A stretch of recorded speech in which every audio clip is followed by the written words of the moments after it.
to telema to lobela mboka ye. Wole to suwa ko bimisa na poasa. Ba député to votaki bazo salarien. Bazo salarien, to tele la funa, bazo salarien, bazo salarien. Komo to lega na mwamba, bazo salarien, to tele lukunga, bazo salarien, soka na baboko kula bibembe, bazo salarien, ato to mala changu, bazo salarien, bazo salarien, bazo salarien, bazo salarien,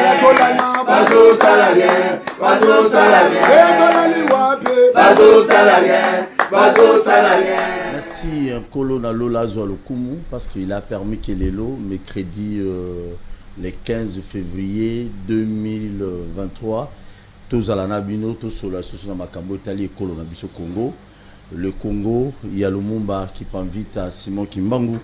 Congo, il y a Biso Nyonso, Congo, il y a groupe ya Batute. Yope Mutoza Nandako, Kosala Makambo ya Mabete. Parce que Congo a besoin de sauter. Yo mutozo critiquer ba dirigeant na biso lelo, yeba kita on a critiquer mitalana yo mo avoir critiquer muninga. Mitalana yo mo gona. Pendant mon die biso nyonso mo atande botala na bar, botala nsubi wa biske no so bovandi, passe ligi na Congo makasi passe yo nino sala pona Congo. Yo mutola nanga nini yo sala pona Congo. Lui ba dirigeant ba na par na bango munene mais yo nini yo sala déjà pona Congo. Même pona balabala na bino yo vandi wa nini yo sala. Quand on va me dit pour balabana bino nous allons sali tenkele tabato je n'en tika bino bo gestion ma be na babana bino ndaku no le pont kuto même aux allocataires tala wesi na bino ko direct onde de bino bo sena sim kibuti kabo et bo so ba piso ta commune gérer oui ça pambo sac entrée moko ozana kati soko télémo mata pantalon boy bato monio tala okozo li candidater au le mois propreté ba sac ane matati likolo jubilo. Très bien. Gestion à ville à Kinshasa, ça pose un problème aujourd'hui. L'Assemblée provinciale, normalement, il faut quand même définir biso gestion et la province à Kinshasa. On peut critiquer Ngobila, on peut critiquer Jeko Komulumba, mais le fait que l'Assemblée provinciale, ils allaient ko sala to ko landela, bazali ko kamba biso na ville à Kinshasa te, ils ont moins mobulu. Likambo ya kobuka bandako, ils ont posé problème. Omi mangba kobuka bandako, li solo ya ba ministre, ya gouvernement provincial ya Argentine Ngobila Mbaka. O to yoki, bazempe basali ba révélation moko grave que ministre provincial moko a sombi 92 parcelles na règne ya président Félix Tshisekedi. C'est anormal. Si royolo ma vrai.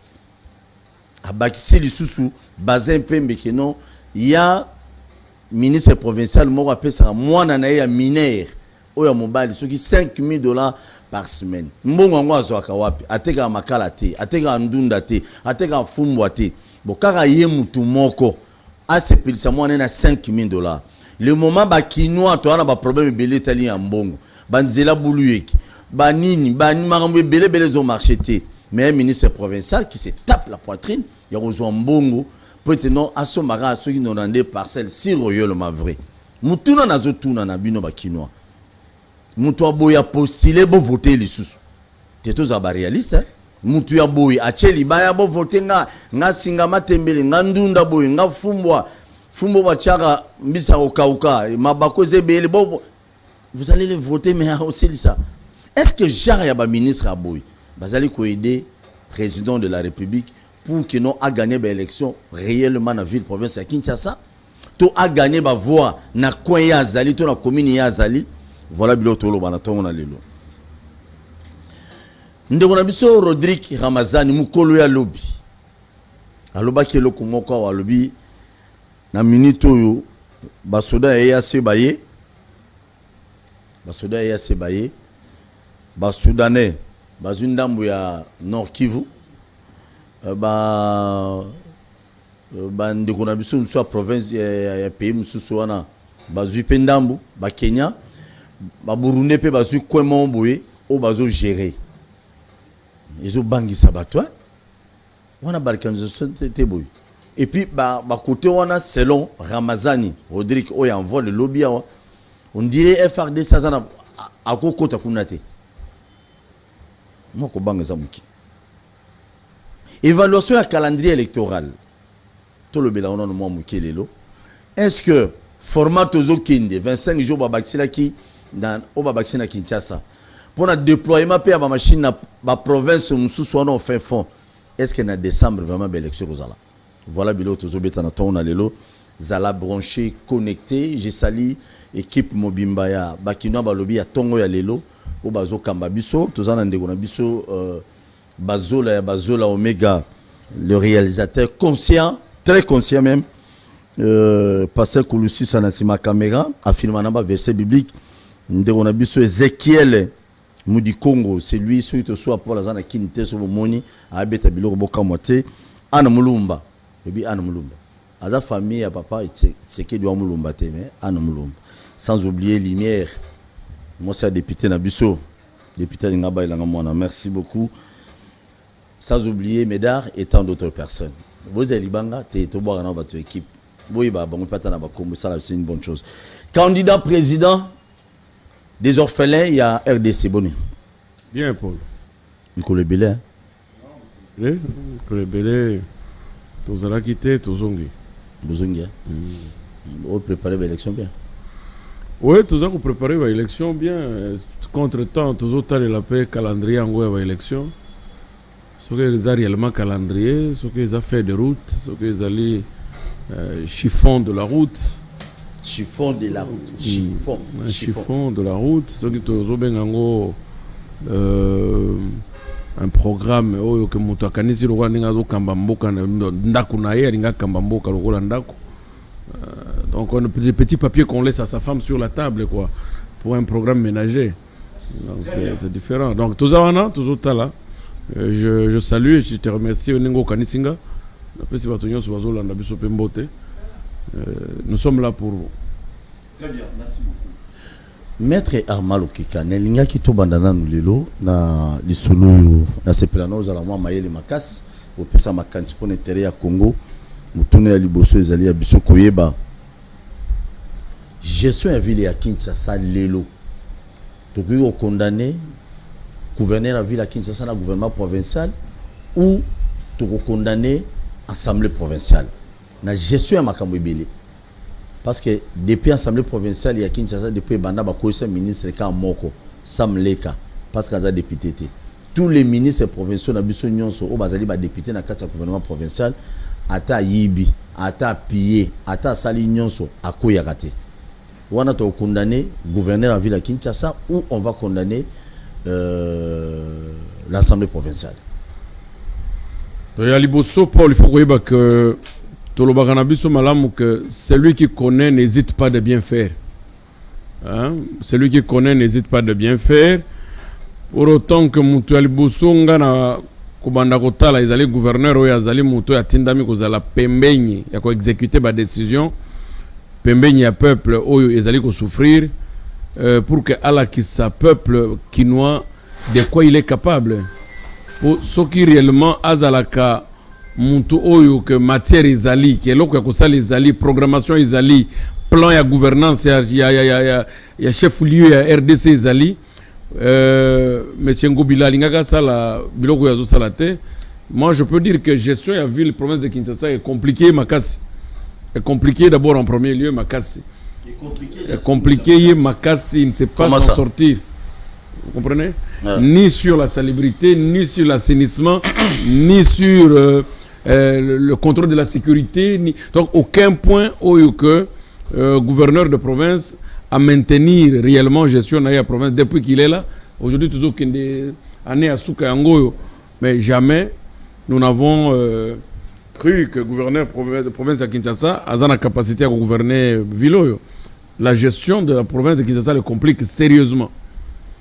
C'est pourquoi vous allez voir aujourd'hui, il est en train de passer dans la biloko moko ezangatina qui n'a aucune utilité, la démolition irrégulière au Yazo Sala, la destruction méchante au Yazo Sala, pour autant dire que c'est une nécessité pour les chefs-lieux, que démolir ba kiosque à Batou, que démolir ba bisiko ba toateka ka ba unité, ko démolir les bisiko bato bazo vanda, ko démolir banda kwa batu pour donner à cette destruction là, disons que non, construction anarchique. Ça c'est une aventure criminelle. C'est une aventure criminelle.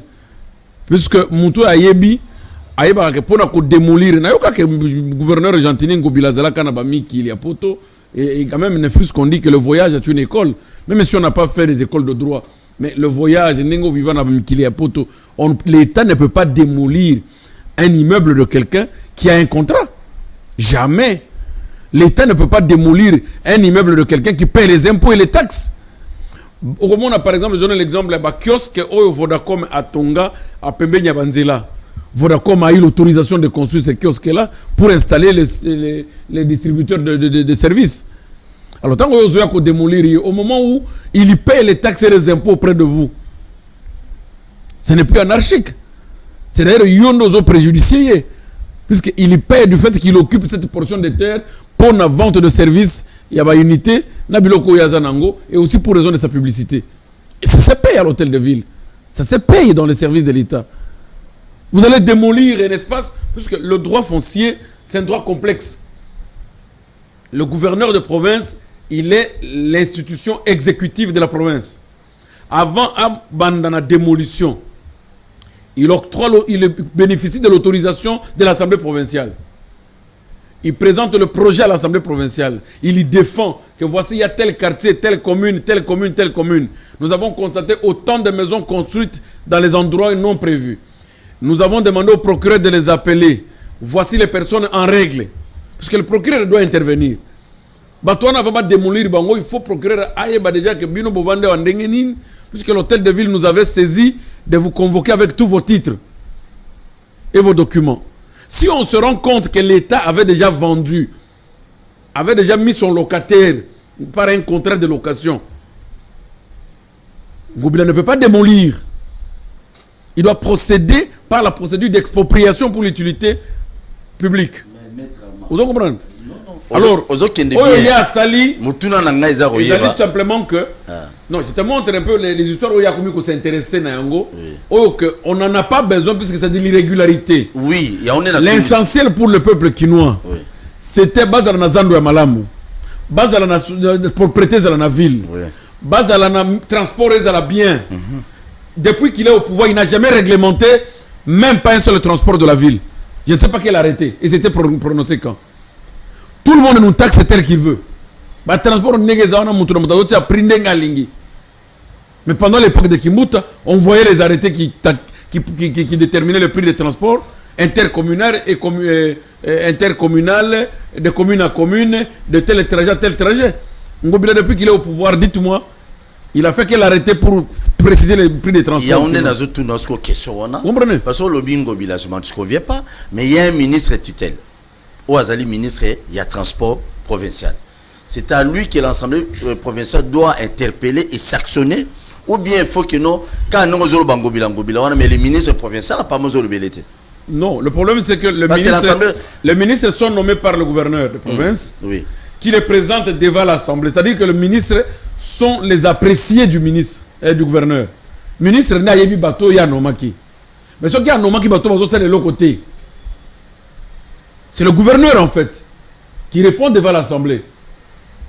Et l'Assemblée aussi peut inviter. L'Assemblée peut inviter le ministre dans une condition d'exécution d'une résolution. Mais dans la gestion générale de la province, c'est le gouverneur qui répond. C'est le gouverneur.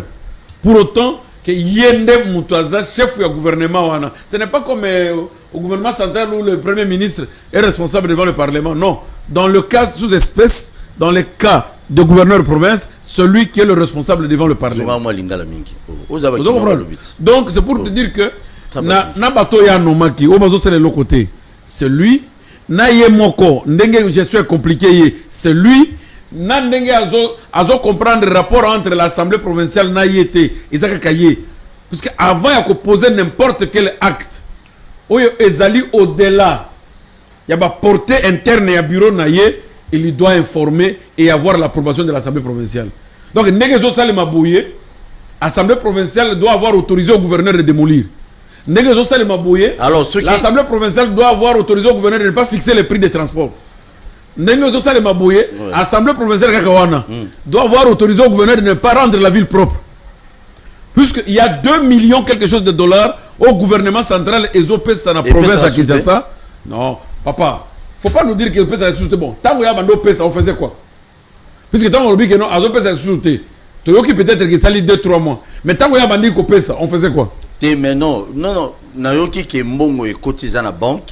Mais le ministère des Finances a obligé. Non, le ministre national des Finances a sengi que on ingénieux ba nozo mbongo ya futa ba mama na iso akombola ba kinina ba F92 ba la siro yolo masi ils sont en ordre on est lié bango sont réalistes aucun bandal ya na bandalo kuta o fondation président assemblée provinciale azo commander là. Mais ce n'est pas normal. Un président de l'Assemblée qui a eu une ONG et ces gens de son ONG à lui-même l'ordonnateur, lui-même qui est celui qui contrôle. Il prend son ONG pour mettre dans un travail, Yakoubalé Banzela. C'est anormal. Ce qui est déficit aujourd'hui, qui va l'arrêter? Qui va le contrôler? Vous comprenez? Et ça COP, donc Kinshasa c'est mis le la COP, Morobu Yabamasta. Babeta betaka bango dame na mesa moninga na zui bandal na kitambo yozwa te. Et puis avec ce système là ya kozwa ba on jeba banda ko komba nzela. Combien d'avenues sont propres dans la ville? Kontelenga combien d'avenues o eza propre na kati ya ville? Non, c'est pour te dire que le bino ba kena F tonande. Moi j'aurais voulu que le gouvernement central ait constaté que les autorités de la province de Kinshasa bazo sale loko mokote au profit du chef de l'État. Ils ne font rien. Sinon, ils sont en train de s'enrichir. Preuve. Un ministre, puisque dit, preuve de leur patrimoine avant. Vous comprenez? Tant qu'on va déposer un patrimoine dans la cour d'appel, le ministre on a vu que Gazaraki a 30 maisons. Si nous allons aujourd'hui vérifier, notre patrimoine est déclaré avant l'exercice de Nabango, le gouverneur on a 30 maisons ou 30 parcelles. Pour que les lois aient 90 quelques parcelles. Pourquoi? C'est de l'anarchie. Voilà, ministre provincial selon de Konabiso Bazin Pembe. C'est de l'anarchie. Pourquoi un ministre qui a déclaré un patrimoine dans 4 ans, peut-être il y a 2 parcelles, a commandé dans 4 ans, a commis dans 95 parcelles? Même si la parcelle en gros, ils ont $500. Puisqu'on le paye, je ne sais pas combien. Donc, Negazawana, il ne mange pas, il ne boit pas, il ne circule pas, et il n'a pas de famille, il ne paie pas l'école des enfants. Bon, nous avons foutu des actions comme parcelle, il y a $500, $500. Non. C'est pour vous dire que le chef de l'État n'est pas aidé déjà à partir du chef de son pays. Il n'est pas aidé. C'est vrai, le président pouvait faire un gouvernement ou un cabinet de remerciements, mais il est allé jusqu'à donner les provinces aux gens dont il doit remercier. Ce n'est pas possible. Très bien, merci beaucoup. À votre continuer. Nalinga kina. Et tu oloba ki alo comment quoi? Tezelam ke nalinga kina tozongo mukesima. Nazo pesa na numbote na bato belé bazota la biso na ba hôpital na ba prison. Kuna na prison ya Makala bazota la biso te mais baza kuna na prison ya Makala selon justice. Ndeko na biso Jimmy Kitenge o ya PPRD na bandeko mususu bozebele. Baba Nabé et les autres boza na prison na ba congolais musoba o boza na prison na ebisa kabino chaque fois des fois nzambe a épargné aux Alibanda aux à la place aux on a pour lobby au comme peu grand tout est possible. Je salue tout le monde, je vous encourage tous les prisonniers même batubola na ngana ba souci batunyo so bozo bela bwana bopito na pesi bino encouragement sur ma casse boza na condimete non mbet hôpital on bossa na libérer la vie na yo. Oui, on parce quelque chose. Oui, parce que Otunaki, eloko moko boy soki eloko ya malongezo sali mapona chef de l'État, batouana bazo soutenir chef de l'État. Je dis non. Kobanda na assemblée provinciale, les Kinois doivent savoir que ba vota ki batumoko balinga bangote. Ils ont élu des députés qui n'aiment pas la province de Kinshasa. Et si vous les avez élus puisque baza bato batang sarabino Bible, je pense que cette fois-ci il faut voter ceux qui vous font lire le Coran. Oh. Je dis clair. Oh. Ceux qui ont voté qui montent plus qu'il y a tant que ça Bible mukolo moko et que tali gestion durant 5 ans. Mbalo voter muta autant que au Coran, pardon. Voter muta Coran. Oui, Ou bien si vous votez muta Coran, voter à ni Coran ni Bible. Parce que comment ça peut arriver aujourd'hui, Paul? On donne 2 millions quelque chose de dollars pour assainir le chef-lieu de la province. En dépit de ça, la taxe que c'est récolté pour la salubrité à ville. Mais regardez à quel état se trouve l'avenue Kassavubu vers Zando. Regardez l'avenue Kabambar après Bondeko. Regardez. C'est à côté de l'hôtel de ville. Ça fait 3 ans, ou plus de 3 ans. Déjà. Regardez quand il pleut. Il a plu hier la journée. Regardez, le gouverneur peut manquer même où déposer son pied. Ce sont des questions d'urgence. Donc, Moutounion, c'est ce qu'on a loué à Tandaku. Aux autres, t'as le climat. Et Tondi, tu sais prendre des dispositions pour nous tirer de la fabrique. Mais qu'est-ce que nos frères ont fait de la ville province de Kinshasa jusqu'au jour d'aujourd'hui? Basiba Sala Nini.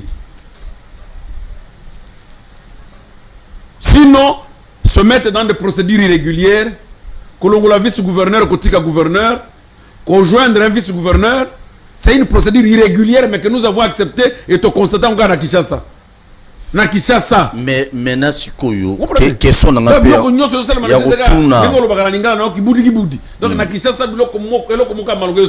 a on est dans le si Koyo Assemblée provinciale Nabiso, ce sont eux qui n'aident pas en premier les chefs de l'État ou bien les gouvernorats Nabiso. L'Assemblée provinciale Bango Bakumba Tabakop. Et belé, comme dans un bureau, ils n'ont plus rien à faire. Parce que contrôler le gouverneur de province de Kinshasa combien de fois? Combien de fois? Et pas ministre des Finances. Non, le gouverneur, il a été interpellé combien de fois? Même pour une question orale avec débat. Oh, biso ba électeur na bango to Landa, que on gobila ba bengié à l'Assemblée pour pouvoir se défendre. Pourquoi 0-3 ils ont continué? C'est 0-3 on est à Sam Konde. Ah, papa. Sam Lokonde, c'est un premier ministre de la République. Que non, le projet Zalaka et Sam du gouvernement central. Il était accompagné, oui, qui devrait l'exécuter? La province a aussi des routes et des avenues. Chef-lieu, en caractère de chef-lieu, il y a des avenues et des routes appropriées pour le gouvernement central. Il y a des routes et des avenues appropriées pour le gouvernement central. C'est bon, 0,3 pour la province. Bon, Kinbopeto. Ayati na bata théâtre. Ayana bata théâtre. Tout le monde a moi si moko boena, Jomoko Mukuse, Kinbopeto. Où est-ce que nous en sommes? Moi, c'est non, je ne sais pas la décrire. Moi, si moko boena, Jomoko Mukuse boena. Baya awa, oh, toyaki pour na Kinbopeto. Tu sais combien ça a coûté? Combien? Pour amener ce star venir ici au Congo et le faire retourner. Combien? Faut arrêter. Est-ce qu'il a déjà été interpellé par rapport à ça? Merci. Aujourd'hui, le montant qui a été défalqué pour le cri Kinbopeto, qui peut nous dire le montant qui a été engagé pour ça? Faux poubelle, poubelle moko à boulevard d'Issou. J'ai demandé pourquoi mettre le poubelle à boulevard du 30 juin. Mais à Kimbaseke. Baoucha. Baoucha mandat Mibali. À Kimbaseke, c'est le deuxième mandat. De toute façon, qui ne pense pas que Mboko Izara à Bango, ah, déjà sous Mboko Bato Bakansawanate. On comprend le système de Bango coutume wana ah ici. Tu as peu ville obsopé. Ah, yo qui est dans la ville de Néo, le Bango a la ville. Yo cause ville oté. T'es nala mais nabani. Obanga. Nabani. Obanga. Oh, nabi na ko non, na oui. Et si Mbaote pour Mboko déjà tout le longola bloc na Bango na pembe. Et si Mbaote, vous avez courage que na kozwa ville. Un peu très. J'ai la foi. Alors qui a dit que après Ngobila. Non, mais certainement qu'il doit partir. Ça, c'est vrai. Tu as aucune élection. Non, certainement qu'il va partir. Voici sa mandat. Mandat que tu as débattu. Bango tout a un mandat, ils ont sous débattu. Bango si ça n'a bango tout tika bango, bah Congolais va c'est sa mandat. Mais ils vont partir. Ça c'est évident. Le suprême Ngobila. Ils vont partir. Merci beaucoup. Très bien, merci. Ils vont trace ma belle ville. Mais parce qu'ils n'ont rien fait. Lobandé, moi mon problème est que non. Et puis chef de l'État viendra dire aux Kinois que je vous ai mis un gouverneur. Non, c'est en sérieux. Et tu as un gouverneur. Tout qui est dans l'Assemblée provinciale, il a été élu puisqu'il lit la Bible. J'ai dit clairement. Tu veux que je dise ça ouvertement? Non. Attends que la Bible ne va pas faire confiance que peut-être les Zambés ont dans l'Assemblée provinciale. Les gens ont cru à ça que Dieu va entrer dans l'Assemblée provinciale. Mais il ne peut faire ni structure ayant trait aux finances en tant que président. Elle a 15 diplômes. Et écoutez, Paul, je vais te dire une chose. Ce n'est pas la personne de la personne de Godépoy que j'ai besoin, mais je vais te définir ce qu'on attend par un diplôme. Un diplôme n'est diplôme que quand on défend le diplôme au regard de vertu et de la moralité. Un intellectuel, c'est celui qui est vertueux et qui est moral. Vous êtes président d'une institution qui contrôle le gouverneur. Vous faites une ONG qui vous paye. Le gouverneur vous paye, vous le président, pour faire payer votre ONG. Vous allez l'auditionner, vous allez l'entendre quel jour? Vous allez l'entendre quel jour? Est-ce que c'est de la moralité? Même s'il a 25 diplômes, pouvait-il faire ça? Grand-père. Vous arrivez, vous voyez, Fondation Godet pour tenter de balayer. Qui paye ces gens-là? Le gouverneur de province. Qui est son assujetti qui doit contrôler? Ils sont sérieux. La République a un problème d'homme. Un problème d'homme? Oui. D'homme. Pas un problème de diplôme. Le diplôme, c'est rien. Mobutu n'a travaillé qu'avec des professeurs d'université. Kabila a eu des professeurs d'université. Mais les Congolais ont dit qu'ils n'ont rien fait. Tshisekedi aussi a commencé avec, bon, je ne sais pas, lui au moins il n'a pas eu beaucoup de professeurs, mais beaucoup de mikilistes. Tu vois? Donc vous comprenez, c'est un problème sérieux. Tous ces mikilistes-là n'ont pas brandi leur diplôme. Hein. Masa Bayaki na Bango, au Canada, France, tout ça, mais ici sur le niveau intellectuel. Mais va travailler bien. Va travailler bien. Ah oui, non, va travailler très bien. Non. Par rapport à ma profession universitaire, ma diplôme. Ils sont venus, ils ont volé. Parce que quelqu'un qui n'a pas de vertu et la morale, son comportement c'est voler, détourner, détruire. Détruire. Mais oui. Yes. Voler, détourner, détruire. Mon tour a la vertu, a dit que non, mon semblable est comme moi. Si je paye 17 000 $, je paye 17 milliards de dollars dans la école, dans la GA francophonie, dans la voix, tout se mange.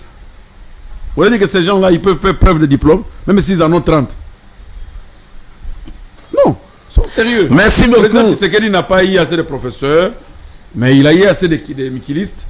Et c'est aussi une expérience pour peut-être Kabila a joué qui bango mingité ba mikiliste. Hein, a échoué qui n'est pas toi loba. Mais il y a joué ba mikiliste et belé, mais a joué avancé té. Vous avez pas terminé. Donc Kabila a échoué qui n'est pas loba, n'a pas prof. Mais hier a joué ba mikiliste, mais il n'avance pas. Très bien, merci beaucoup. Mais n'oublie pas qu'il y a un gouvernement Union Sacrée, professeur Bazali, professeur Tony Mwaba. Na lobby gouvernement. Le gouvernement de l'Union Sacrée, c'est comme tu le vois là, c'est un fourre-tout, c'est un emballage. Où à l'intérieur, il y a des fruits mûrs qui sont aujourd'hui infectés.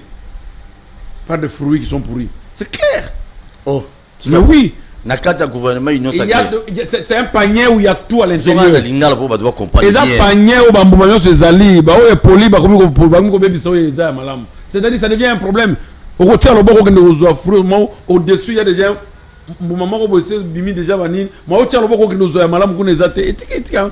on abandonne tout. La sélection était très mal faite. J'avais annoncé que sélection Union Sacrée avec Moïse Katumbi, avec Jean-Pierre Mbemba, avec l'UDPS, le président ne va pas payer, ne va pas donner aux Congolais ce qu'on attend. Où est-ce que nous en sommes? Je l'avais dit dans l'émission Nayo que l'Union Sacrée n'est qu'une tombe cressée pour remettre le régime de Tshisekedi et décourager les Congolais qui vont trouver que ce régime n'a rien fait. Puisque tous ces gens sont des ambitieux. Les lois batikala ki libano ba komiko kota ba bushab ba nini ba komoko bushab ba koti ba bazaki na kati tunda ce n'est pas koti tu comprends dans la benga yeme il est pas koti tu comprends déjà que c'est un roulement, c'est un panier. Mais par rapport à ça, donc ba leader et ba parti politique ba seulement confiance dans la jeunesse, je crois ça peut quand même aller. S'il y avait, je ne le dis pas, je ne souhaite pas, moi je suis un serviteur de Dieu, je ne souhaite pas que les gens meurent, mais en réalité nous avons beaucoup souffert pour vous mes chers frères, mes chers papas. Vous avez commencé très longtemps. Il y a aussi la politique. Vous avez beaucoup bien. Vous avez un agenda en 1980. Finalement, vous ne pouvez pas laisser même pour nous-mêmes. Parce que attends, mandat. Pardon. Pourquoi tu as un mandat? Mandat. Bon, Ozoya. Oh, déjà, c'est ici. Attends, côté, vous savez l'autre. Oh, c'est pas vidéo. Pourquoi tu as un mandat? Pardon. Bon, attends, ce que vous allez élu président. Attends, ce que vous avez beaucoup de il y a 4 maisons déjà dans ma campagne. C'est déjà suffisant. Parce que je connais beaucoup qui sont entrés sans maison. Mais aujourd'hui, ils ont un patrimoine très conséquent. Mais il y a une révélation, il y a Bazin Pembete, ministre provincial, à côté de les 92, selon Bazin Pembe. 92 parcelles. Le gouvernement central le pays Zalika Bongo. Bakotaki Sandaku, na ba nyungu ya loyer. Ba bimi boy. Donc la première ministre. Patron, exemple patron, a commis pe bailleur. Ce que ça pour na wana bandeko, beaucoup tiki la pe bandinga msute. Binebe bolia. Pardon, ce que ça pour na wana, kaka ne Congo salama gapo, on continue à pouvoir osomba lupango. Botiki ba mususu, tout ça la rotation. Pour Bino depuis 1980 bolia. On se peut pouvoir au longwe, vraiment bina longwe. Nati Kabila Zamabe. N'a pas nationaliste. Tu te permets de dire ça. Les Congolais peuvent batailler au pénal. Ah, papa, vraiment, il est intelligent. Ah, dis. Botika la rappelé bisoto torotaka, pardon. Congo Zabisonos. Hein? Botika. Très bien, mais Yoka, pour nous botika bien, ils ont urne, ils ont élection. Paul. Mais c'est quoi élection on dit, ils ont la crédible, ils ont la transparente, dossier de élection, c'est le dossier maire. Ils ont quoi? Dossier donc le dossier majeur au central. Élection de façade, élection fantoche ont une forme. Mutumoko alobage yeso afungole miso alobi ozomona bina omona bato otamba lokola banzete. Ah. Comment yo utaki aveugle de naissance. Ba fungola miso boya bina ozomona bato bazotamba lokola banzete. Siko yaba no mona réellement nini nzete ou bien bato.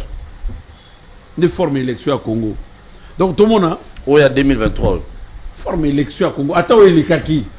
Et ça qui tombe on a battu banzete. Mutu. Lobi a proclamer nzete. Oh mutu nda leki. Lobi a proclamer mutu. Nzete nda lekaki. Lobi mutu. Donc ozomona non. Ozomona on dirait lo kezate.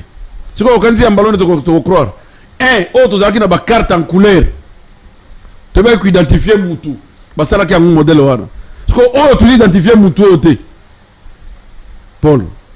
Carte tu as ma carte ya photo, oh ba yeli biso photo ya France. Vous bazolo ba keza ya modèle la photo ba carte résident. Oh man, vous avez le béton. Ah ben non. Ba photo wana, eza modèle ba carte de résident. Et regardez les cartes de résident ya ba français. Ba yeli biso modèle ya ba carte de résident. Ndeto ko sala ba élection à solo. Tout ça là une photo en couleur, on garder teinture na etina photo. Ba sala biso bongo. Au l'équipe va continuer à réunion, va salir liste va député va proclamer. Ce sont des gens qui ont été proclamés par liste. Au moment où chez nous on faisait encore les dépouillements. Chez vous où? À l'intérieur, nous avons été candidats à l'intérieur au Sankuro. Oui. Ba témoin bazo côté na salle dépouillement, mukola liboso na butu ba beti proclamation. Donc dépouillement na utilité. Yebisanga ba proclamer résultat nini. Alors moi je me dis Toti Kakoko sa peuple, ce peuple est encore trop loin, il n'a pas encore connu une révolution. Et Zangonga ya opposition, te Zangonga ya révolution. Le peuple doit être émancipé. L'élection est un formalisme tout ça là.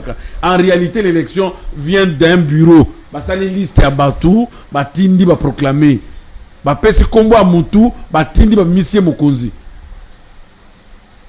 On fait encore les dépouillements. Ils sont la chef de l'État. Ils sont les députés nationaux. Ils sont les députés provinciaux. Moukola Liboso va bandir dépouillement au Sankourou, à Lomami, à Boujimaï. On proclame ici. Nous on attendait que nos témoins nous donnent les résultats du premier jour. La nuit va bêtir. Méthode aveugle. Vous comprenez? Donc c'est pour vous dire que tout le monde de la CAC, Nzambé les sous-soutés. Ermoko Nzambé a pesa biso mboko pour que tout ben akoyeba ça va tout ça solo. Ce que ça pour na solo de kokufa. Je pense que ça ne sera pas regrettable pour ce peuple ici. Les Zangonga opposition sous-soutés. On a déjà fait l'opposition, tout ça là l'opposition. Mboko changer. Le peuple doit être révolutionné. Nous sommes une génération où il faut révolution. Oui, il faut. Non, la révolution n'est pas la rébellion. Révolution, c'est la rébellion. Révolution, c'est la prise de conscience d'un peuple de dire non à ce qui ne va pas. Non. Oui, de dire non. Non. Vous comprenez? Quand est-ce que tout le monde va se tenir un papier et dire non à ce qui ne va pas? Mais non, mais aujourd'hui, nous voyons Tshisekedi ne trouve mieux. Il faut pas mettre la campagne et ça va battre Bazakina Kabila. Il est sûr que ceux qui battent Bazakina Kabila va la campagne électorale, ils vont parler de lui. Pourquoi le président Tshisekedi ne peut pas recruter une nouvelle classe politique formés pour aller battre campagne à son nom. Beta biloko. Pourquoi il ne peut pas avoir confiance à une autre jeunesse?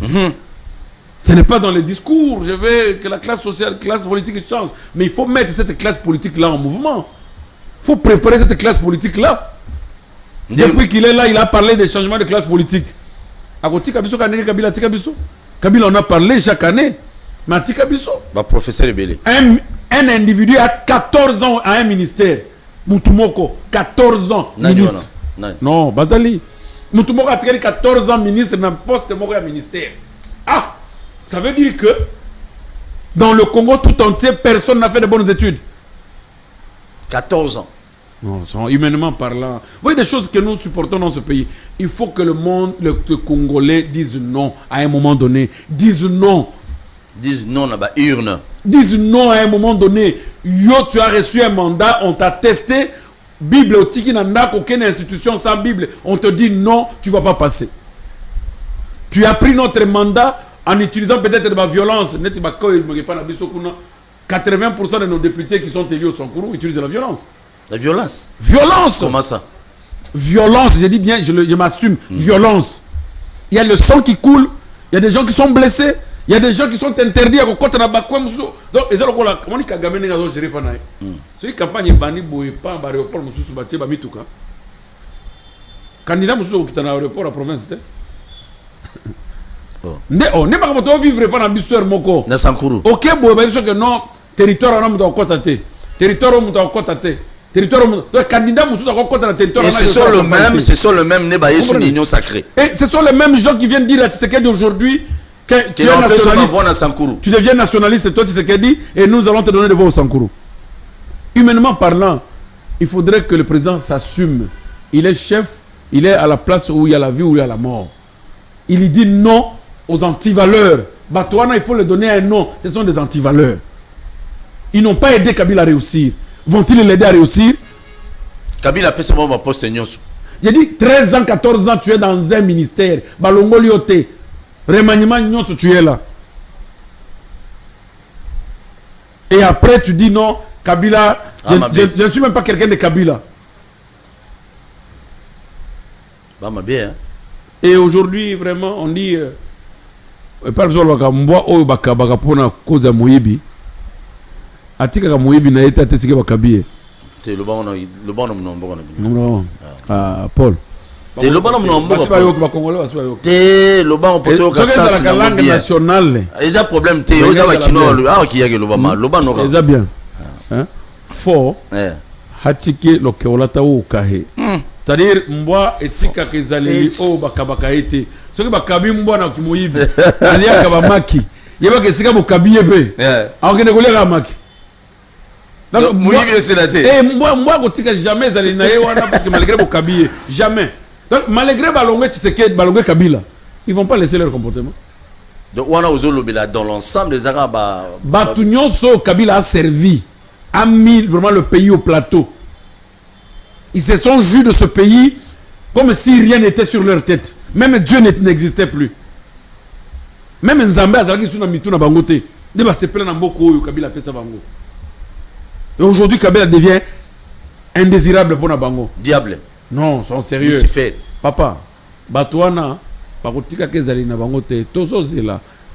Président de la République n'est pas aussi un président éternel. Adam Zambete. Tôt ou tard, tu vas aussi partir. Mais tu vas laisser. Ils vont aussi te quitter et ils vont parler très mal de toi. Puisque tout le monde est en campagne électorale, là, quand nous sommes allés, nous avons été du côté opposé avec eux. Ils n'ont même pas bâti campagne pour Chadari, qui était leur dauphin. Donc, tout est entre parenthèses, cette affaire-là. Non, mais déranger au Makassia. Ça me dérange. Quand je vois le président Tshisekedi est venu avec un peu d'espoir. Où ils allaient se confondre les lots petit à petit. Tout ça qui est un espoir que non, quand même, c'est le fils de quelqu'un qui avait une moralité, quelqu'un qui avait une certaine détermination. Peut-être que il émane réellement à l'école naïe, Makambo Kozala bien. Mais malheureusement, espoir et Kosibiso. Tout le monde est président de la République. Abandeli Makambo, Kaka Ndenge Moko, na prédécesseur naïe. Les mêmes personnes. Au Bazala qui n'a prédécesseur naïe, les mêmes personnes avec qui ils forment l'union sacrée. C'était vrai, mais que cette union sacrée demeure une majorité parlementaire et non politique. Mais apparemment, il y a déjà une réunion je crois, l'hôtel Moumne qui ça. Puisque j'ai vu par exemple quelqu'un comme mon grand frère qui est arrivé à l'enrôlement chez nous. Des photos, il était journaliste ici à Zak, ministre intérieur. Kouloutou Nangaï, Basile Olongo. Je crois que c'est la fin de semaine. Mbalao Akiti, deuxième fois. Akita troisième fois. Akiti na Kabila, Akiti Lobi na Monier na béton. Oh. C'est que c'est sérieux. Alors dis-moi un peu, soyons humains, qu'il va tenir quel discours devant ses propres frères. Ngana kana chef de l'État, d'ailleurs Azama Sarangaï, d'ailleurs Touzarakaboui. C'est comme ça qu'on trompe les villageois là-bas. Moutakangi photo, à ta part erreur, va monter photo, mon terminé Tshisekedi, il dit aux villageois, Ngaï nyos mokoye bisakangaï ko bando kota kana lito ya chef. Mais des fois mon aurait été. Ah, papa, nous sommes avec eux ici. C'est moi qui parle, j'ai déjà vu le chef quel jour. Tout ça dans Bangor. Hein? Le chef n'est pas quelqu'un qu'on doit rencontrer à tout moment. Même ceux qui étaient avec Kabila, non, nous avons compris que non, il n'était rien devant Kabila. Sinon, c'était pas des interventions et qu'on sort tout ça. Pour mon Kabila, il faut attendre pas 3-4 personnes. Alors, le président doit faire trop attention. L'union sacrée ne peut pas être une structure politique ou échouer. Pour l'élection, je vous le dis déjà, on a une alliance union sacrée et je le prédis encore aujourd'hui. Si le président de la République veut aller avec la plateforme union sacrée vers les élections, ces gens ne viendront tirer auprès de toi que l'argent. Ces gens ne viendront tirer que ton nom pour que Bango va se faire élire. Mais pour ton sort, Dieu seul sait. Très bien. Merci beaucoup Nabatu Bozo Landabiso. Nous avons la téléphone dans quelques minutes. Le Congo c'est toujours comme ça. Vous savez, la plupart des députés nationaux au bazar mandat sikoyo ne bazawana et beli ba qui na ba province ba qui nous tient mabaya pour ba ibe na Kinshasa awa muto voter bango azati. Déjà bon. Non, mais na kini ya mystique.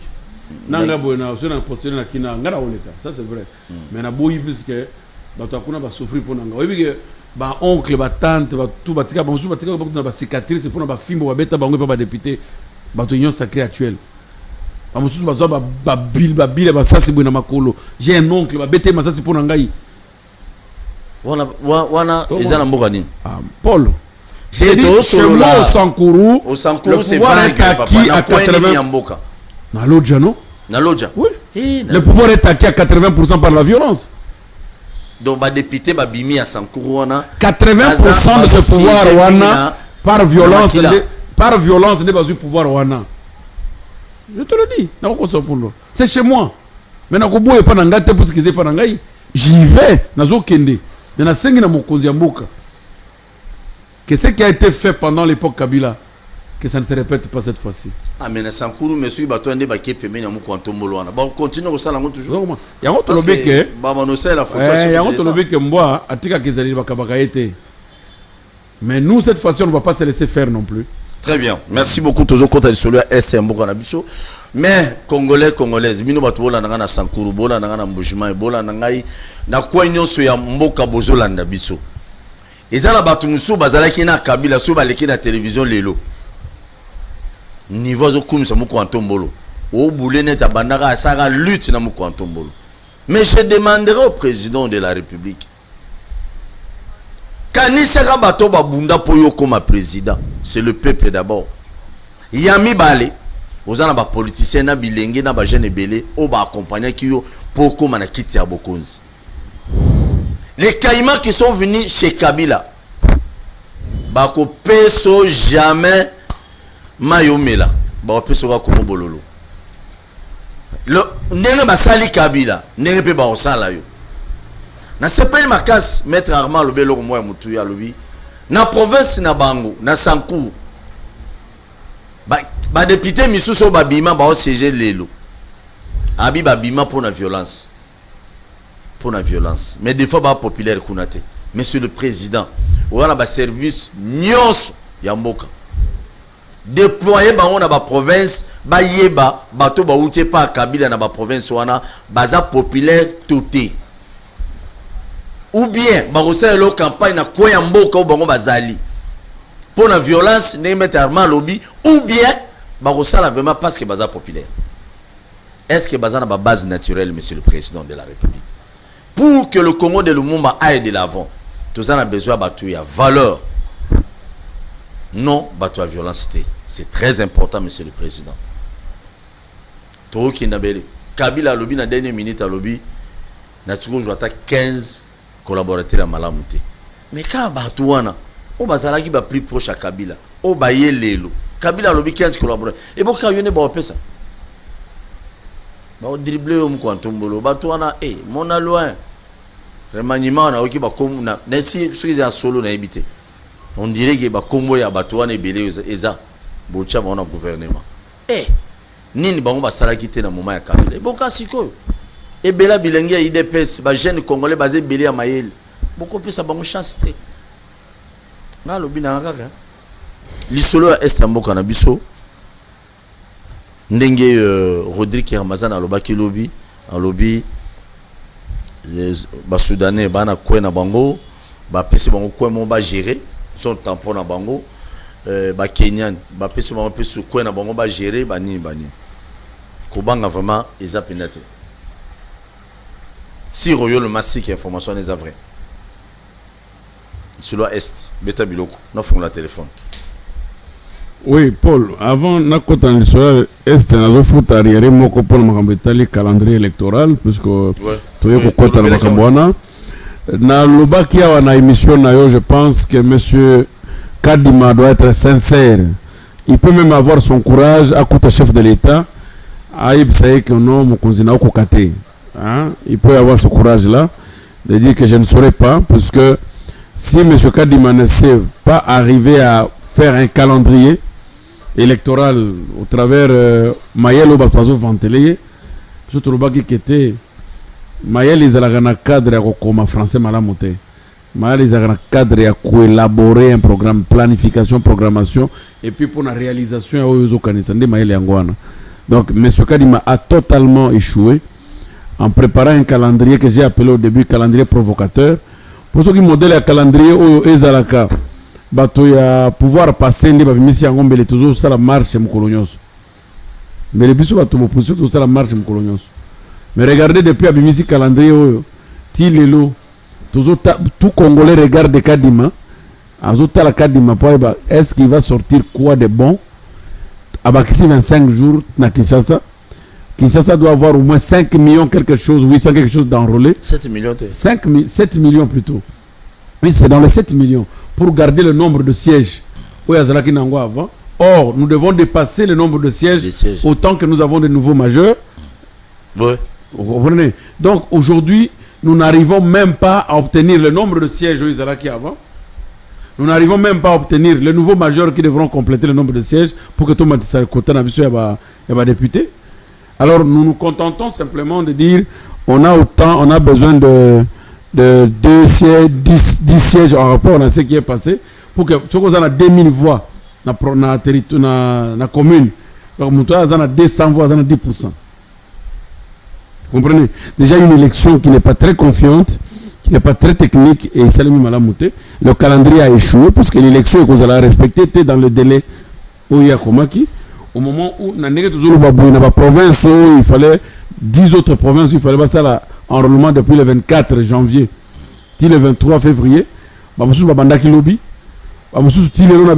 les kits sont en train de partir.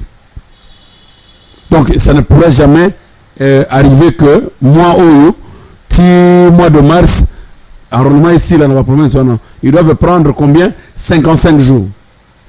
Donc s'ils ont commencé hier, donc automatiquement il faut compter que c'est enrôlement en avant d'avril. Vous comprenez déjà? Et dans le 24 février, mai ou avril. Donc automatiquement il n'y aura pas élection conformément à la calendrier de M. Kadima Salaki. Moi je pense que honnêtement il doit être inscrit dans le livre de souvenirs à Congolais qu'il est parmi les présidents de la CENI au Basali Moussala Malamouté et qui a réellement contribué pour un désordre que nous ne voulons pas. Parce que nous ne voulons pas le désordre. Très bien. S'il faut faire constater que non, il y a un glissement, les alliés à Koro et à Mabé, le président doit revoir cette position malgré. Aujourd'hui, nous sommes déjà dans une occupation de fait, une balkanisation de fait, où que comique, militaires d'autres États viennent chez nous pour prendre une partie de notre terre, babanda ko couvrir yango sur le plan sécuritaire, babanda ko couvrir yango sur le plan politique, puisque chaque armée sera gérée par son pays. C'est pourquoi mon inde Kolobi a dit que non, bakaboleli bango, hein, parti non. Le problème c'est qu'ils ont kabulaté, c'est que chaque armée est en train de gouverner et d'être dirigée par le commandement de son pays. Il n'y a pas un commandement unique. C'est le plus grand danger. C'est le plus grand danger. Et vous voyez qu'on est en train de pousser fort pour prendre Massissi, pour prendre d'autres, puisque à Massissi, c'est là où il égorge 60%. Il y a Coltan, na Congo Mobimba. 60%. Il y a réserve à Coltan, ils ont à Massissi. Et qu'ils ont intérêt, s'ils vont occuper là-bas, vous n'allez pas les interdire d'exploiter irrégulièrement. Vos services ne sont plus là. Donc en fait, c'est une balkanisation de fait, puisque j'ai entendu un président qui disait, qui donnait un exemple, ce qui banami balé, il y a un allé qui bazo bunda, pour prendre une viande, baboto la kabango nyo somi balé na musunywana, après otiki bango nanu, et tu gères d'abord musunywana, après oui au Kaboul la bango. Alors cet exemple-là démontre à suffisance qu'au moment où nous sommes en tiraillement avec le Rwanda, de côté, gérer et quel est le Moussouni qu'ils vont gérer sur l'est du pays? Et après, ils vont voir comment nous partager. C'est pour vous dire que nous sommes dans une situation très, très déplorable. J'aimerais que le président de la République organise une procédure de retrait de cet accord. Plutôt serait le mieux. C'est l'accord-là qui nous trahit pour l'instant. Puisque cet accord-là, peu importe la bonne foi que vous aviez, Monsieur le Président, cet accord nous trahit. Relisez l'article 4, relisez le préambule de cette histoire-là. Avant son dernier paragraphe, vous allez entendre qu'il y a eu plein de pièges. Merci beaucoup. Donc, nous devons nous retirer de cette affaire de communauté économique des pays de l'Afrique de l'Est. Merci beaucoup. Sera utile. Tofungoli téléphone abisso, tozana bapel muké lelo, tozana bapel muké lelo ba émission nyoso tosali depuis hier, pour réclamer non à côté de binoté. Tolobeli gestion assemblée provinciale à Kinshasa, il y a des alliés libabé, il y a bakinois nyon sur lelo, ministre Mokata ministre azo yi bazo piller, azo gérer mabé, bako isaka été l'assemblée provinciale nabiso, il y a mis balé to kolobela. Ndenge invité le soir le bel mamundé bazobuka non abi ezana illégalité et puis de l'obéli sur la élection et puis na makambo ya SMB qu'on a biso. Allô bonjour. Allô bonjour. Oui obengi wapi comme nani? Mabengi na comme nani papa? Kombo na Alfred. Oui papa Alfred. Oui.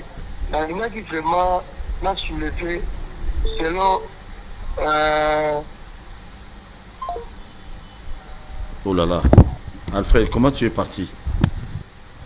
Et puis sur le bingo, ma casse, volume à télévision qui t'a photo sur la vraiment malin au mingi. Bandekwa Changu continue toujours à m'appeler pendant les camos italiens sécurité. Je crois. Allô, bonjour. Oui, papa, au bingo, puis comment on a?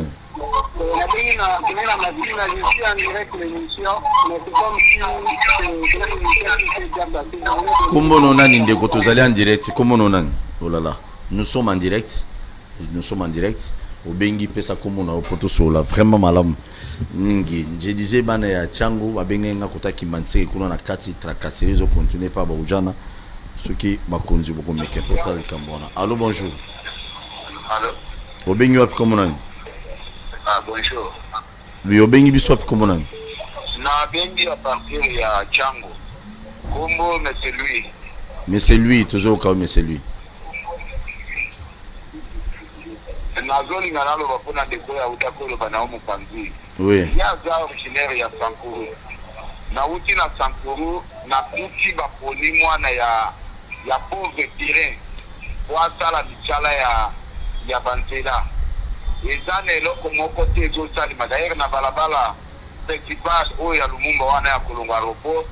Bakangi bantre oyo ezana na babisiki ebele mai olie kita ezokende kosala balabala mobika tina kote ya oyo batie eta major mwai okuma kutu etika sous-division ezalaki eza te mais soki bazopesa motu neti mwana ya pauvre pire wana asala misala alfred construction nini asalaki oyo ya kokende kosala makambo wana bazwi mbongo bandi otimola na kote ya kokende église méthodiste eloko nini basali wana oyo bazolinga babanda kuna mabulu aéroport bafinasaki eloko te gouverneur akie na baministre nyonso baza na ministre oyo ndenge nazoswana yo baza na Sankuru bazosala eloko te ka batambolaka likolo ya mituka bakiela bango na kelele balona bakanga wenze bato bazoteka te eloko te eke eloko wana ezosunga lebino boza baoriginaire ya Sankuru mete Pierre Toswa bozala makambo ebele bokoki kosala bokoki kolobela mais bozolobela profondeur te ya makambo ya territoire na bino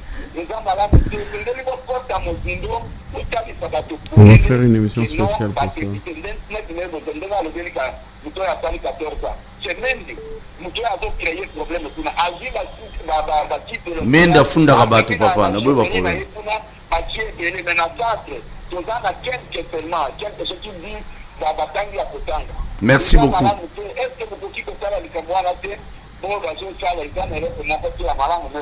Merci Mendeko. Une émission spéciale pour ça. Mende afunda rabato pam. Peter Tsani a suspendu na c'est ça qui likolo Mende. Pardon. Le ba mama Mende na ba réserve ye ko funde le pam. Pardon. Mais je vous promets makambo Sankuru ndenge l'invité à son acte commercial pour tout fixer bino jour pour ça l'émission spéciale par rapport à Sankuru. Allô, bonjour. Bonjour. Oui, papa, ben you comme là. D'abord, félicitations à l'émission qui tourne au Hollande. Merci. Nous avons 5 abino pour la vision à nous mondial à tout le monde qui vient à Sana. Nous avons une maison commerciale à 4 bandits sur la gare de Sana. Nani? Papa Molé honorable Lemba Lemba. Nous avons un contrat nini. Akati bandete nyonso na kati ya sana moment de réchauffement climatique chef de l'état aza kolinga mpona environnement et puis chef de l'état aza kolinga atonga baécole atonga bamaternité ofele mais moliere aye kotonga bamaison commerciale na ye botela solika makambo ya soni bourgmestre aza même incompétent incapable ya kosuspendre batravaux na sana eza kotonga mabutubutu moment morgue ya l'état eza kitoko te na ye kotonga oyo aye kitoko kolela l'état aza kotonga na sai na kati ya hôpital. En tout cas, l'obéla biso charge à distance to pesio bando l'obéla biso. Soko za na moyen luka mona mobali moko na ba réseaux sociaux après menaya mais aza kolela butu boy na comportement molière. Merci beaucoup, je crois je vous promets. Il y a zam dans mobile, je vous promets de vous en na plateau. Si Dieu le permet. Merci. Merci beaucoup que la biso qui pinda azala ma vérité pour moi que zo ke de wapi molière tongaka na bisika l'état. Félicitations l'obéla biso. Merci beaucoup, merci. Ça je vous garantis. Merci. Bon, c'est là c'est possible papa. Merci beaucoup. Dans la kibino des émissions, papa Molière, to lukaye. Ata interview pas tout ça là na papa Likamboana. Allô, bonjour. Allô? Oui, au bengi biso comment on a. Bonjour, na bengi bino na commune à Lemba. Na commune à Lemba. Comment on a? Kombo na Fiston. Fiston qui t'a volume à télé ya, qui t'a volume à télé.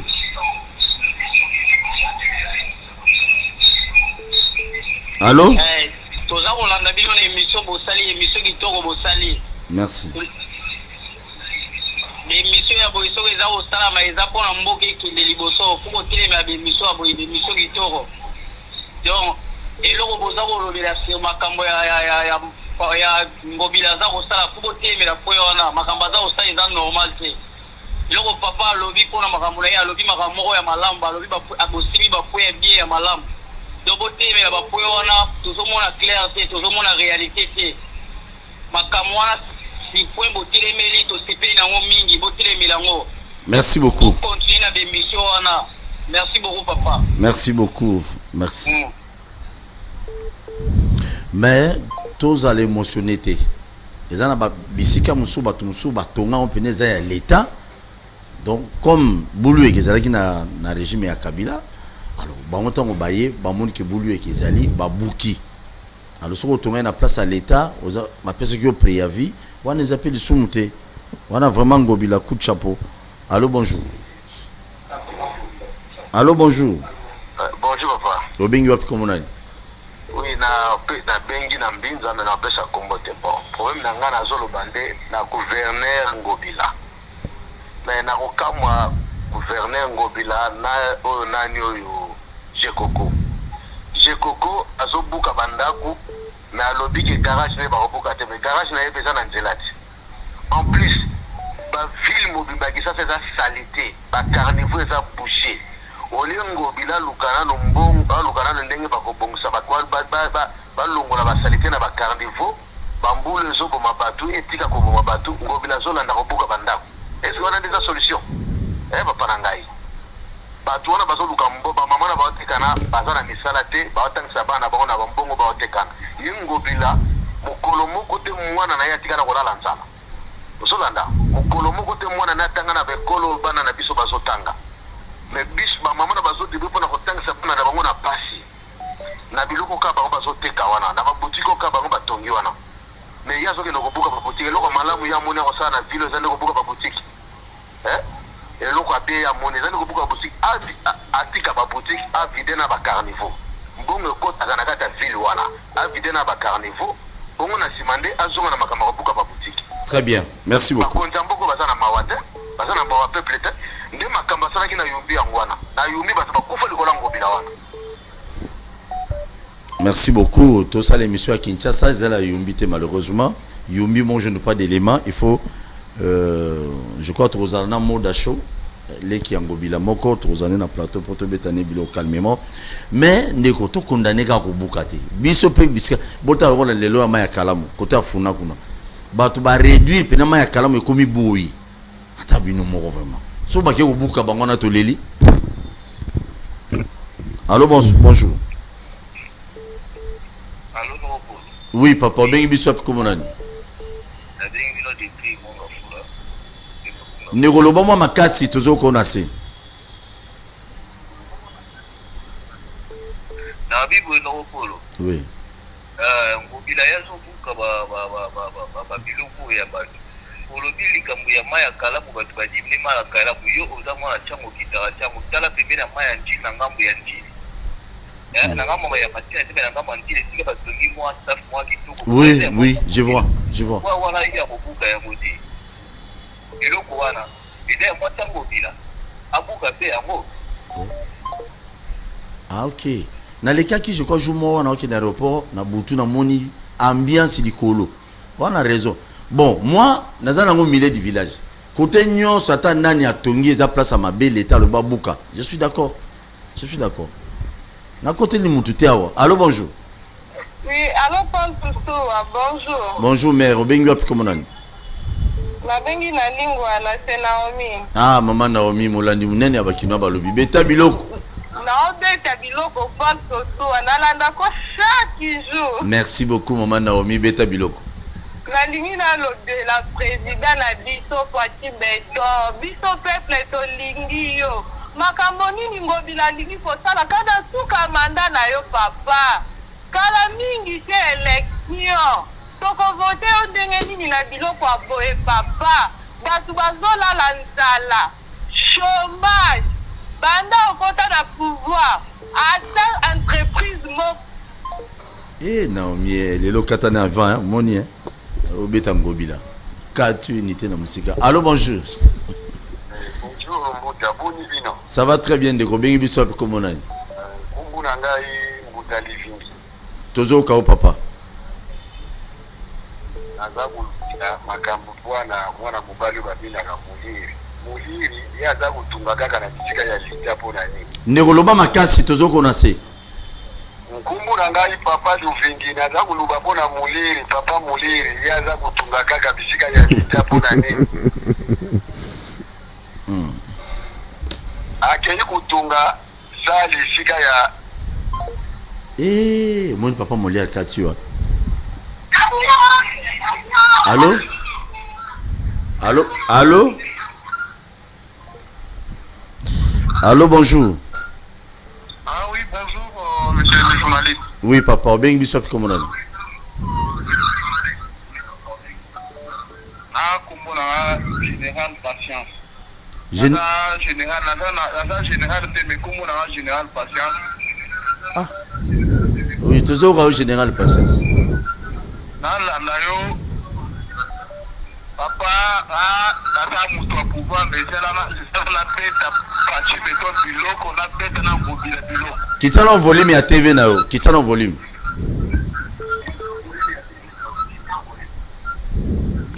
Monsieur le journaliste. Toujours kao. Depuis l'accession du pouvoir, monsieur Fouati et l'autre qui ngobila, je vois aussi j'ai beaucoup. Parce qu'on a passé de l'autre côté. Le peuple souffre. Il y a des chômages. Monsieur Sili. Et monsieur Sili. On y est. Bah, quand tu appelles, nous bêta Fati à taille au moment. Non. Ami, moi, je n'ai pas mon pouvoir. Non, c'est intéressant. Mais dans tout ça, na moni mamoya rubuka za mingi. Ngana zo yebisa ba quinoa. Et si quand yo yebi place yo ils ont l'état balabala l'état. Non, il faut automatiquement qu'on ait gauche droite été. Qu'on ait gauche droite été. Tika ngonan. Tu veux au buka ko lelaté. Alors tant que sommes le pont yebara nyonso. Nazo somba awa za l'état tout est. C'est très important. Na moment où yo bato bazo lelaté tout le monde ba député national ma province. Muta lo belote. Il faut tout ça la sensibilisation dans le peuple congolais bango nyonso pour que makambo eko ya kali susute. To komi na suka mais avant d'appeler sa maître Armand Maloba, tiela biso SOS wana tibo ko sunga mamo $300 ya pamba mamoyo pour opérer na mis $300. Bino ba millionnaire mboko yo. Beaucoup ba millionnaire so beaucoup ba ministre. Beta biloko. Na kotala bino awa pona zoluka lisungi. Na kotala bino awa pona zoluka lisungi. Na zoluka lisungi mutu nyuso to azana makoki akoyo kosalisa ngai pona zobela misu. Misu ezomona ngai lisusu malamu te. Nde ba kena ba contrôle ya misu basenga makoki ya $300. $300 yango esika na kozwila ezaki te. Yana yaki awa na kopase message na ngai. Navandi na Kingasa na suka na ngambo ya Masina. Baba Kashala numéro 8. Naza numéro de téléphone papa. 089 10 17 924. Mususu pe na Vodacom 081 355 04 75. Merci beaucoup Nabanzi Bolandi. On a une dame avant na Masina Venika Chala numéro 8 na commune ya Masina na quartier 3 donc côté à Sifoko na Koloba. Donc ceux qui bino ba millionnaire ba milliardaire bozali bozo yiba pe mbongo mboka bino bato bolingi o ba voter bino na Masina ta la place bino bino pesa mbo boboka mbongo e robota mboma ata mama na bana na emisatu bakoyi ko sunga bino mais kozali c'est une bonne chose boki nous ko sunga yi boko le kana kana na ngai boko le kapena kana na ba numéro na yi boki bo pesa makoki ko sunga yi za problème te hein bino ba singa matembele ya chango ba mifini kwa chango ba makofi ba mbunzu ba matama ba makosi mbuma miso ya chango ta la place bino ba mbongo yango hein bon ça la folie on peut ça ba mineur mbongo ba ngi ça la folie ba bebisa regarde là où il faut jeter bien l'argent ah oui robota mbuma hein moment ba élection bo pika pene na to suwa bo yiba te soko yibi C'est tout. Banangaba, 120 000 dollars pour l'enrôlement ministre provincial, mon babi avant d'akuna Ngaba. 120 000 dollars. Nangaba, pour fungola misu. Mon tout soit de dépasser 120 000 pour passer 10 000, 20 000. A ko sele bino lo malongati. Et bon temps on bo pese sous mandat. Aba nous a 1 200 000. Aller à louer bateau bilé na Kinshasa pour nous tirer soit carte d'électeur. C'est inconcevable, c'est indimable. Namboka ya pas si boy. Donc vous la population, vous travaillez seulement pour un individu. Vous la n'avez pas si vous avez un tongo, vous tournez dans la porte à l'opang. C'est quoi ça avec vous les Kinois? Bon, vous avez mis une colonie, vous comprenez, vous volez verbe voler au présent. Je vole, il ne passe pas même à vous. Oh, pom. Les cas de parlement, défendre les lois, il y a une loi pour l'intérêt de Kino.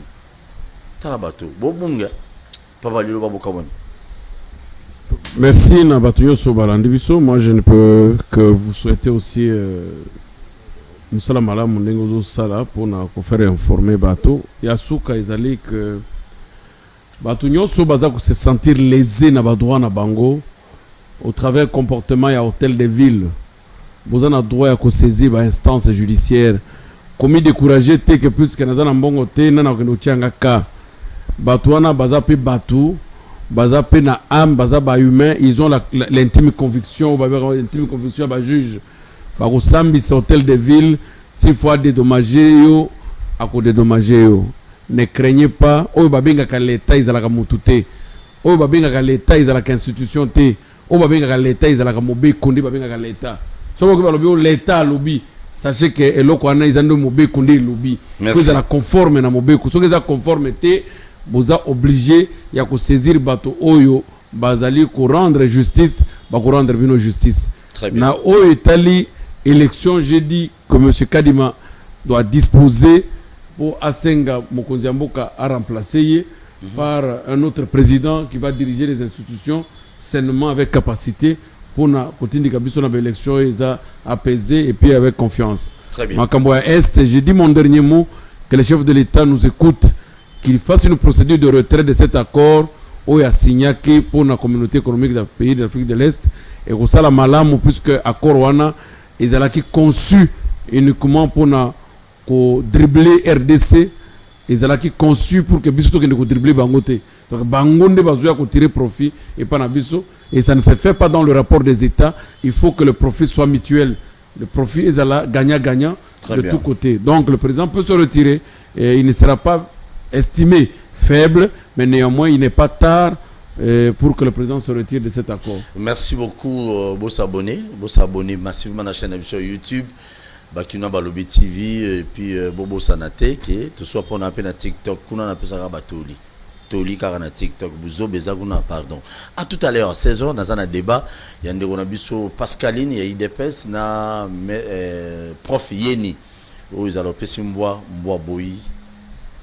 Omela moi likayabu ntesa na pilpeza débat wana suka nango. Merci tolinga Congo bino ba miyibi botika oyiba boyibi pe mingi monga Congo sila kate bobongo na tamitema. Merci beaucoup, à tout à l'heure. Na Congo to telema to lobela mboka